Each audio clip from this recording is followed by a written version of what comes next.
me that I'm at an ATM and I'm drawing cash and I turn around and overflow. You end up like this. So what do?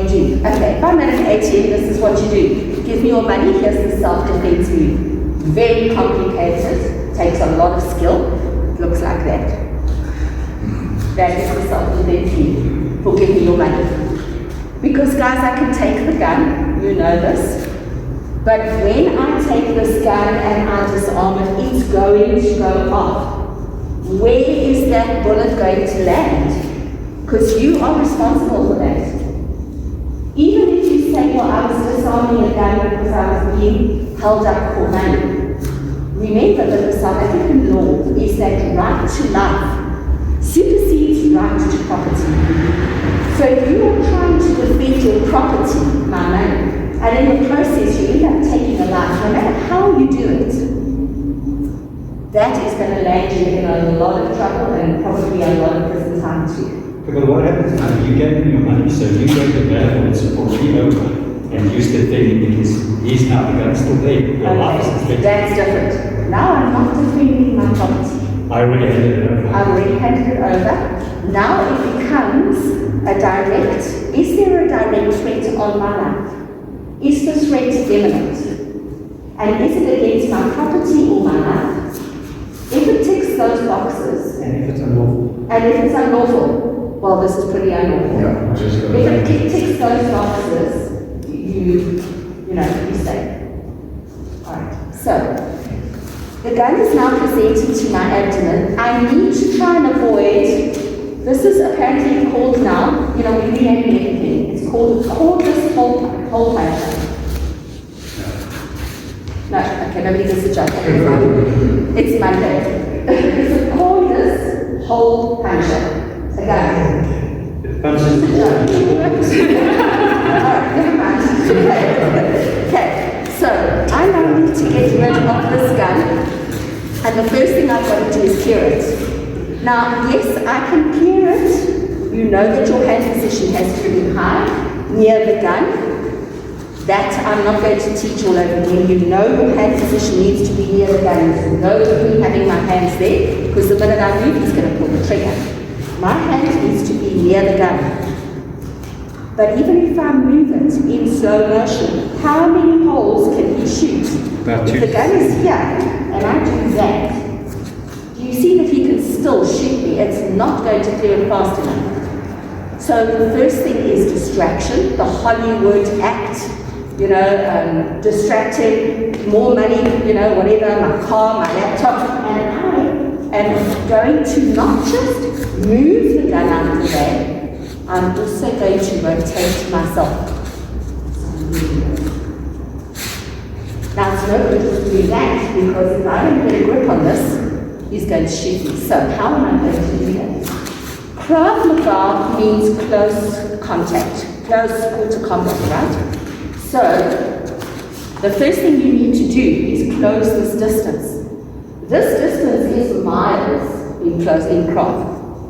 So the first thing I need to do is get rid of that. Now I have to close the distance. Okay, I close the distance, but what about this arm? This arm, as I close the distance, this arm is going to continue straight, and it's going to wrap around the back of his arm. And I am grabbing the shoulder with my hand. Now, he's clearly stronger than me. If I do that and just try and grab onto him like that, he'll fling me around like a ceiling fan. That's not going to be helpful. I need to shut him down. This is not the weapon. This is the weapon. So I need to shut him down. So a knee will help to get that process started. So with that, I'm throwing a knee. Okay? Please make sure you throw good knees, guys. Next, I'm going to try and hit this nerve complex on the side of the neck and come straight back into the side to your throat. From here, cup your hands properly with the strap to the ear. You can then grab and pull down, or you can throw more knees. Okay, you can take out the knee if you like. When you can elbow spike, when he is not interested in the firearm anymore, then I take it. Because he's stronger than me, so I'm going to rotate you to the camera so you can see what's going on now. His arms are longer than mine. My palms are in weight, I can't reach the gun. I need to have full control here. Despite the fact that he might be temporarily disabled, I need to make sure I've got good control of the gun. So I'm going to slide. Okay, backwards slide. To the wrist. And I'm going to go back to this shark fin. You see me press here with this shark fin. The other hand is going to come around. Now guys, for obvious reasons, don't disarm it. Obviously, I'm going to, and please don't disarm it into your leg either. If there are people over there, don't disarm it there. Try and disarm down to the ground. Floor. Now, once you have the gun, don't stand here because he's just going to take it from you. Forcefully or however, but he will take it from you. So you have got to create distance. Get out. Remember, please, when you get out, watch your six. Don't just run backwards, hoping that it's clear. Look behind your shoulder while you are tapping and racking. Remember that when you tap, you're going to tap the base of the firearm firmly. And when you rack, guys, please don't do this. Put your hand over the top of the gun, all 5 fingers. And it's a one-way street, guys, only this way.